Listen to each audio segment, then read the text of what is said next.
Olá, pessoas! Eu sou a Natasha, este é o Redemoinhando e eu estou participando de um projeto chamado Lendo a Ditadura.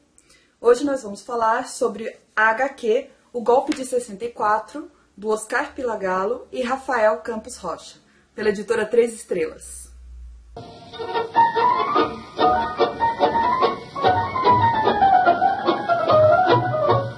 O projeto Lendo a Ditadura foi idealizado pela Paula, do blog Pipa Não Sabe Voar. Vou deixar o link aí embaixo do blog dela e do blog do projeto Lendo a Ditadura, porque ela, alguns booktubers, isso inclui a mim mesma, estamos bastante incomodados com as situações que vêm ocorrendo atualmente no Brasil, não só de descaso com a população, corrupção, que a gente sempre esteve bastante revoltado com isso, mas também agora com essas manifestações que pedem a volta da ditadura militar. A proposta do projeto Lendo a Ditadura é justamente que a gente pegue obras que tratem da ditadura ou se passem nesse período para conseguirmos, através de memórias ou mesmo de ficção, perceber qual era o clima daquela época. Por que a ditadura não é tão legal assim quanto as pessoas pregam? Aliás, eu diria que não é nada legal. E porque a literatura sempre é uma ferramenta de reflexão, né? Essa HQ que eu trouxe para vocês hoje, eu tenho já há algum tempo, O Golpe de 64. Eu comprei na livraria da Folha, se eu não me engano. Não foi tão barata, mas eu estava com medo de esgotar. E como eu sou professora de história, eu gosto muito, muito, muito de usar esse tipo de material em sala de aula. Porque eu acho que aproxima os alunos do conteúdo, né, da matéria mesmo que a gente está estudando. No caso, ditadura militar. O Oscar Pilagallo, que fez o roteiro, ele é jornalista, trabalhou na Folha de São Paulo e trabalhou também na BBC de Londres. E o ilustrador, que é o Rafael Campos Rocha, a obra dele mais conhecida é Deus, Essa Gostosa. O livro não vai falar exatamente sobre a ditadura militar, sobre o período de 1964 até 1985, que é o período do regime militar com 5 presidentes militares do Brasil. Ele vai falar sobre a conjuntura que levou ao golpe de 64. Ou seja, a grande tônica do livro são os 10 anos anteriores ao golpe militar. Enquanto eu falar para vocês a historinha, né, que na verdade é a história do Brasil que está acontecendo, eu vou mostrando também algumas ilustrações para vocês verem. Eu achei as ilustrações assim maravilhosas, não só pela arte em si, ele usa muita luz e sombra e tal, mas também pelo realismo. Tem algumas aqui que são baseadas em fotografias, se não todas, mas várias delas eu conheço como fotografias. E também ele usa várias imagens muito interessantes, como se fossem figuras de linguagem mesmo. Eu vou mostrando para vocês verem. A parte 1 se chama Uma Bala no Coração. Fala sobre o segundo governo de Vargas, concentrado ali na parte do seu suicídio, dos motivos para o suicídio do Vargas em 1954 e toda a repercussão que isso teve.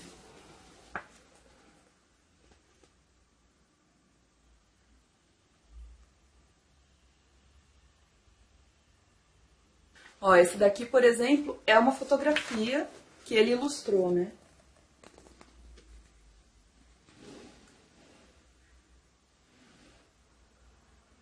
Esse aí é o golpe de 30, ou Revolução de 30, pelo qual Getúlio Vargas entrou no poder e acabou com a República Oligárquica, aquela República do Café com Leite. Ele faz um super resumaço dos governos do Getúlio, das principais características. Então, o Getúlio mais legalista, o Getúlio mais trabalhista, o Getúlio ditador, mostrando a censura. Ó, aqui é outra fotografia que ele ilustrou, do Petróleo é Nosso. Ele mostra como as Forças Armadas estavam empenhadas em tirar o Getúlio do poder. Existia um clima de golpismo durante esse segundo governo Vargas. Então ele fala bastante dos ministros militares, principalmente da Força Aérea, depois do tal do atentado da Rua Toneleiros. A parte 2 chama-se O Ensaio do Golpe. Olha o Juscelino Kubitschek. Gente, muito bem feito, tá super parecido, viu? Dá uma olhada nessa página. Que bonita. Aqui é o JK e o Jango, que era o vice-presidente. E também aqui, se vocês olharem, uma representação... Aí as figuras de linguagem que eu falei, né? Ele usa metáfora. Ele colocou o tio Sam e do outro lado um proletário para falar sobre a Guerra Fria. O período que a gente está mundialmente falando é o período da Guerra Fria, em que existe uma polarização real entre Estados Unidos e União Soviética. Bom, JK era considerado um grande populista, né? Muito carismático, enfim. E o Jango tinha sido já ministro do Getúlio Vargas, ministro do Trabalho, e ele era considerado muito próximo dos trabalhadores. Nessa época, ser próximo dos trabalhadores era visto como ser comunista. Por isso, os setores mais conservadores da sociedade temiam muito o Jango e toda a esquerda, né, em geral, o trabalhismo, enfim. Achavam que isso poderia levar a uma revolução comunista no país. O livro traz algumas coisas bem detalhadas, tá? Ele fala da posição, por exemplo, do general Henrique Lott. Ele fala do governo do Café Filho, que foram coisas muito pontuais. Então, é um livro bem detalhado a respeito dos motivos para o golpe de 64. Ele não é detalhado em relação à ditadura militar, ok? No final tem uma partezinha falando assim, por cima, o que aconteceu durante a ditadura. Mas o foco do livro é o golpe mesmo, como diz o próprio título. Aí nós temos o Jânio Quadros, muito parecido também. Esse ilustrador é muito bom, ele conseguiu retratar parecido com as fotografias. A parte 3 chama-se Na Antessala de 64. E aí nós temos de novo o presidente Jânio Quadros e o vice-presidente João Goulart. E aí mostra bastante essa polarização típica da Guerra Fria, só que acontecendo aqui no Brasil. Então, de um lado, a gente tinha movimentos sociais, estudantes, trabalhadores, e do outro lado, a maioria das Forças Armadas, junto com ministros militares, junto com a UDN, que era um partido conservador. E olha a representação gráfica disso.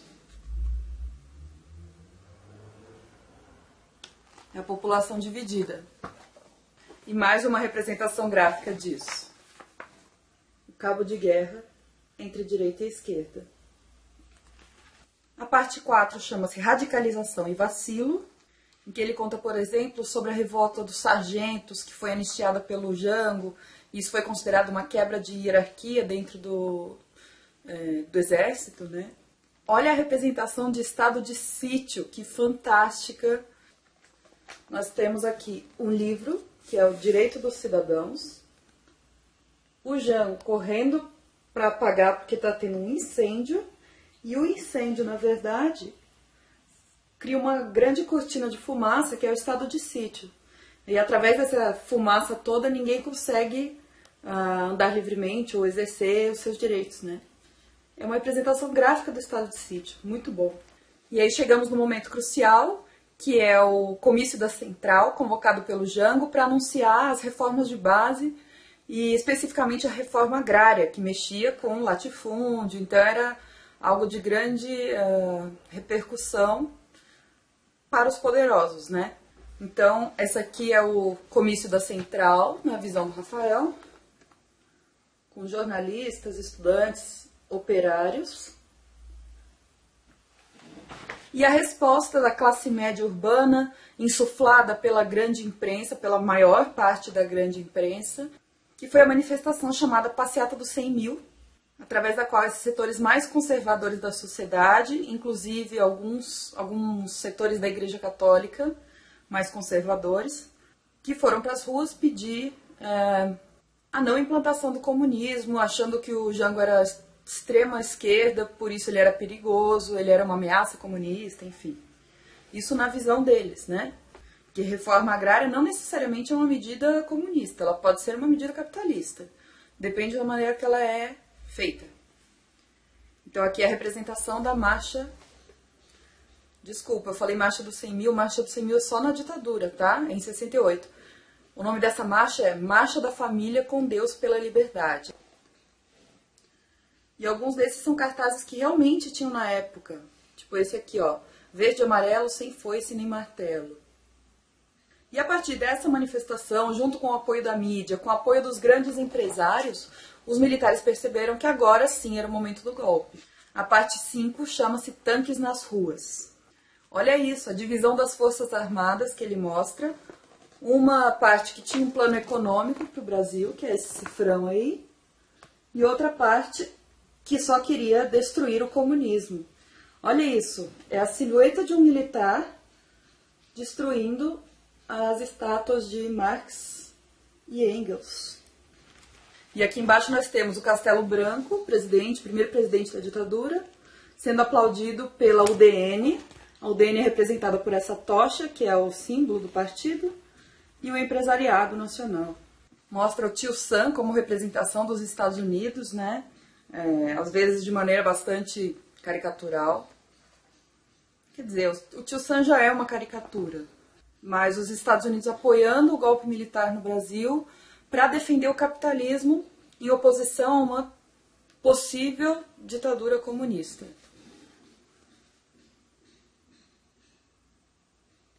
E do lado o Jango, bem cabisbaixo, sendo expulso do Brasil. Na verdade, ele se exila no Uruguai. Olha essa imagem.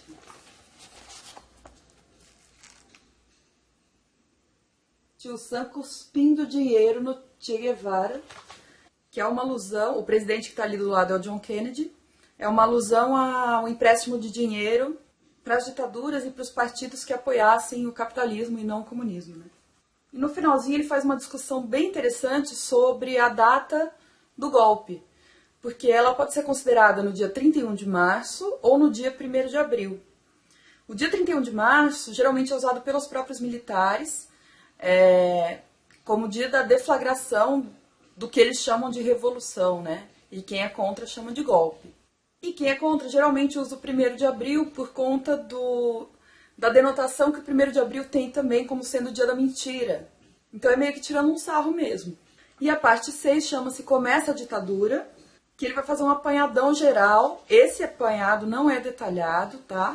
É uma visão geral sobre a ditadura mesmo. Por exemplo, olha aqui a questão do controle da inflação, feito através de medidas de controle trabalhista, como arroxo salarial, a possibilidade de demissão a qualquer hora. Então, olha só essa figura. Nós temos o dragão da inflação, um trabalhador sendo o prato desse dragão, com uma maçã na boca, como se fosse um porco para abate, e 2 idosos do lado, também por conta da aposentadoria, né? Olha essa imagem dos 5 presidentes militares da ditadura. Castelo Branco, Costa e Silva, Médici, Geisel e Figueiredo.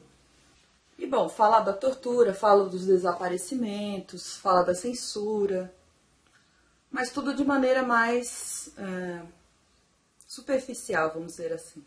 Eu acho que eu mostrei praticamente todo o livro para vocês, mas eu queria que vocês vissem a riqueza de detalhes que tem não só no texto, não sei se deu para ver, mas tem bastante texto aqui, que é do Oscar Pilagallo, e das ilustrações, principalmente, com a criatividade que o Rafael teve de colocar, inclusive, metáforas em forma de imagens, que eu achei genial.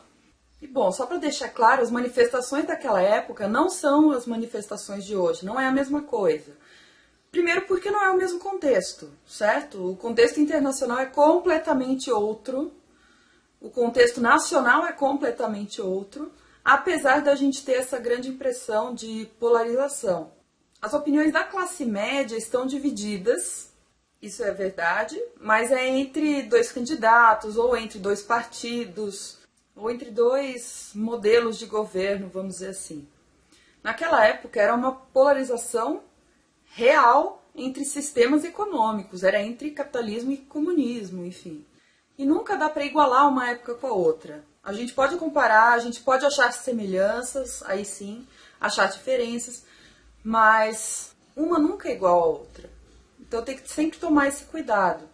Então, para terminar, porque eu já falei demais, essa HQ tem 119 páginas. Ó. Dá para ler tranquilo em 1, 2 dias. Ela é muito bem ilustrada, ela tem uma riqueza de detalhes muito grande E eu aconselho para quem quer dar uma estudada nesse aspecto. Não é uma HQ de entretenimento puro. É uma HQ de informação. Ela é como se fosse um livrinho de história ilustrado. Mas vale muito a pena. O período anterior ao golpe é bastante detalhadinho nos aspectos que tangem ao golpe. Eu espero que vocês tenham gostado da resenha. Se gostou, deixa um joinha aí pra mim. E a gente se vê no próximo vídeo, tá? Se inscreve no canal se você quer receber as novidades. Tchau!